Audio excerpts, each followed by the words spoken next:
Welcome to the Lifeblood podcast. We are so glad that you are joining us on this morning, evening, or afternoon, whatever you're listening to.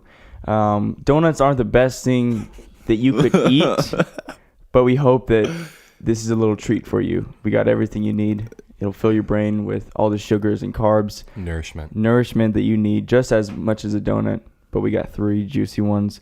And especially our golden twist right here, big Tyler Morona here, joining us today. And we're going to talk a little bit about dreams, pursuing your dreams, and what happens when you get blindsided. How do we deal with that? What to do? Blindsided. That's a football term. That's also a metaphor. Also a metaphor. Tasty metaphor. Tyler, thank you for being on the Lifeblood podcast. Absolutely. Dream come true. Seriously. What of the day is. Matt, go ahead and read it. I don't want to.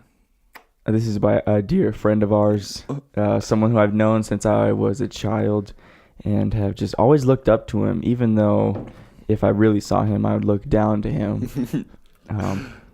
But he says this: it's a dangerous business going out your door. You step onto the road, and if you don't keep your feet, there's no knowing where you will be swept off to. And that is Bilbo Baggins. From the Lord of the Rings. I'm very aware. I don't know. I haven't seen the Lord of the Rings since since you were I a child. have. Okay. When they first came out, I was all into them, but since then, as any man should be. As any man. Now, if you haven't seen Lord of the Rings, check yourself. If you haven't seen Back to the Future, extremely check yourself. And then Star Wars, if you haven't seen that, then it's too late for you. It might be. I saw that when it was in 6th grade because we had to watch it. Refresh yourself. I've got the box set. Come over anytime. I've got all 3 box sets in which I just mentioned. You have to carve out a couple days. Yeah.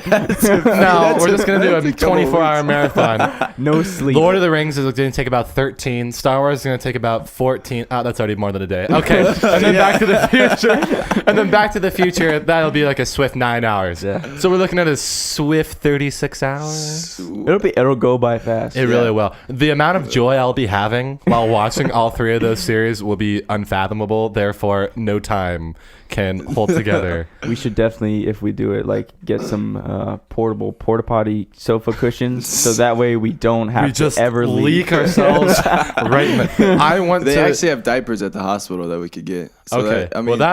At some point we'd have to at least get up to take the diapers off, or not. I don't know. Or we just sit in our own feces all day. 36 hours is a long time. Yeah, to sit in my own crap. Or hold it. Just hold it. Well, all right, fine. It'll work. Whatever. We get diapers and suction. We'll get some suction from work, and then we're gonna make the first septic tank couch. That's what we're gonna do in order for this to happen. But Bilbo warns us, and he says, you got to keep your feet. No. You got to know where you're going. Keep your feet going, because if you don't, there's no knowing where you'd be swept off to. Life's gonna take you, sweep you off your feet, and take you where you don't want to go. Yeah. You don't want to end up in the and you'll end up there, and you'll think, where the fuck am I? Yeah. And a kairotic quote, if you will, a journey of a million steps starts with the first step. That's very true. Exactly. So that's with anything. Very kairotic. Yes. Pour one out. That first step, and that's always seems like the hardest step.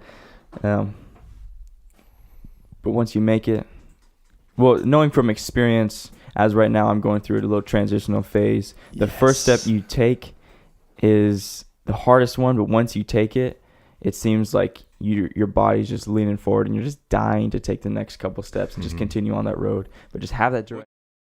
You knew something was different. Something was going to be different. And then this past year, I was like, all right, there's something really wrong. So it actually led me to retire from football. So what? Yeah, so I'm not playing anymore.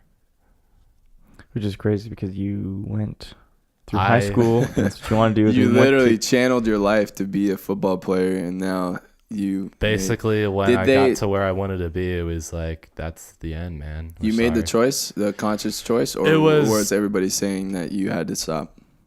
My doctor didn't want me to go back. He was going to let me take the year off and then come back and see how I felt after that. And then it was like, okay, well, I kind of don't want to do that. So it's either it's like a yes or a no. Yeah. So he was like, okay, you get the year off or we stop. And I was like, well, looks like I'm stopping.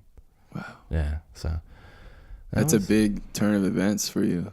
It quickly too. And that was Yeah, the thing. exactly. I was like, I got there, we're playing the season, and it's like done.